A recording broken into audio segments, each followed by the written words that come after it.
The Great Trickster. The Great Trickster, your mind, is currently either scaring you to death or exciting and delighting you with what you would love to create in your life. And I've discovered most people aren't even aware of how powerful our mind is and is constantly, often working against us instead of for us. And so today I want to share 4 ways for you to start to use your mind effectively, to start to control the untamed monkey inside you. Because if you don't start training it, the Great Trickster is going to basically cause you to live a life of fear, doubt, and worry instead of one of peace and love and success and happiness and wealth. So these are the 4 things I'd like to share with you in order to take your power back and start to control your mind. The first one is, I believe, is you have to become aware of the Great Trickster. You have to become aware, and I often will stop mid-sentence, midway, and almost go, who's talking right now? Is this really me, or is this the mind, the Great Trickster, that is running the show? And when you can objectively become aware of how the mind is just one of constant chatter all the time, it puts you in a very powerful place to detach. So the first one is to become aware. Secondly, I would then reject instantly any ideas that the Great Trickster has just told you about yourself, about money, about your health, about life, about the world, economics, whatever it is. I would reject it. That's the first thing I would do. Get out of here. I'm not accepting that. The Great Trickster, right? You are just like an untamed monkey, and I'm not going to accept those ideas. Another suggestion you could do to start to train the mind is to, when you incur hearing from the Great Trickster that life is doomed for you, that you don't have enough money because you've just looked at your bank account, I actually get delusional. I go, well, that's interesting.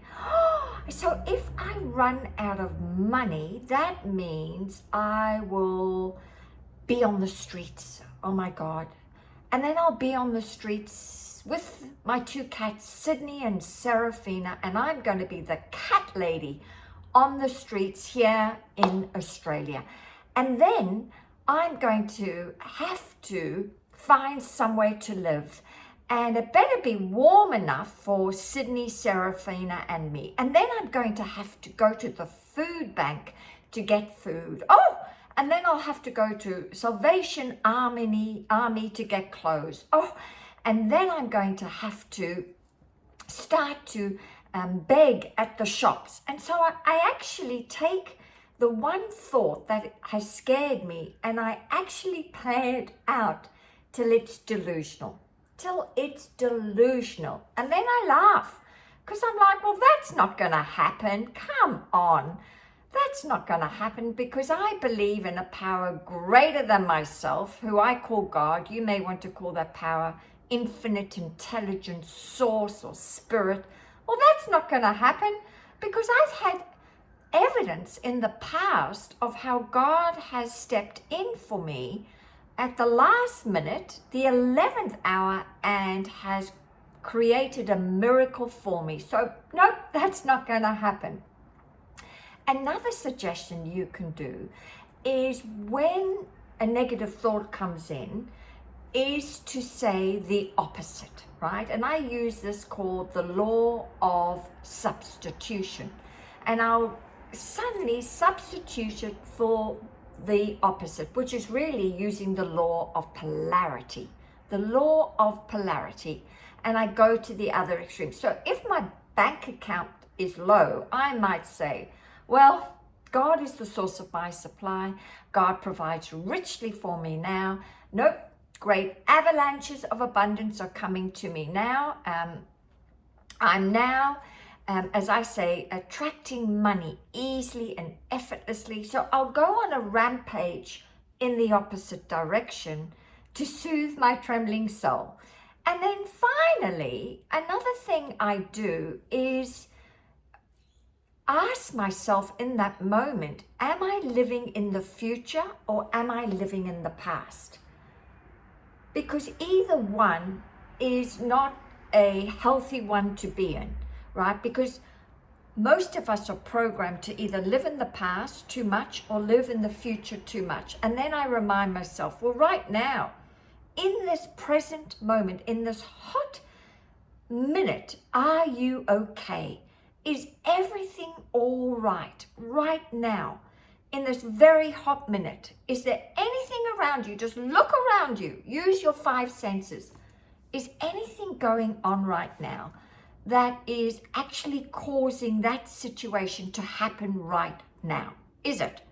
And of course the answer is no, because in the present moment, that's all you've got. But we often lose ourselves going into the future, projecting the worst in the future or projecting the worst in the past.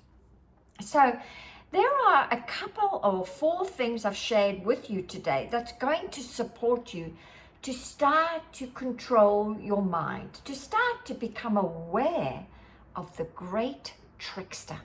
The great trickster that's absolutely scaring you to death most of the time. But you now have the keys to the kingdom, and that you can use these points, which is the first one is become aware, almost like you're a drone and you are looking at the great trickster and how it's playing games with you inside the boardroom of your mind.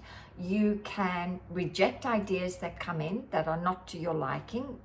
You can use the law of substitution. As soon as a negative thought comes in, replace it with the complete opposite. Another thing is get delusional. If it scares you, then actually take it on. Yeah, and what else is going to happen? And this will happen, and that will happen. And then you end up laughing. And then the next thing is, the final thing is just stay in the present moment when you know you've become emotionally involved in the wrong idea. So I'd love to hear from you. If any of this is resonating with you, put your comments below. I love having a banter with each and every one of you. And if you're new to my channel, I'm Tanya, and I'm all about helping you master your mind so you can master your life.